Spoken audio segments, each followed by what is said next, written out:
Bon, aujourd'hui, on va parler de pop culture et de philosophie au travers du concept d'Ewa dans Avatar. Je sais pas si vous vous souvenez, mais à un moment dans le film, les Na'vi, donc les grandes créatures bleues, elles vont toucher le sol et d'un coup les arbres s'illuminent et on a l'impression que tout respire ensemble.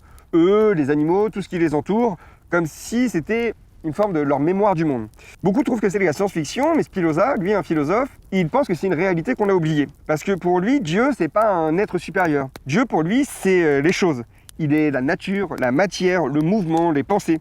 Il est tout ce qui respire, tout ce qui existe, tout ce qui vit, tout ce qui meurt. Et tout ça fait partie d'un ensemble commun, ce qu'on appelle la nature divine. Le concept d'Ewa dans Avatar, c'est exactement ça. C'est une conscience qui règne pas, mais qui relie. Une divinité sans visage, mais présente partout. Et quand les humains dans le film viennent détruire l'arbre, en fait, ils vont pas juste détruire un bout de bois.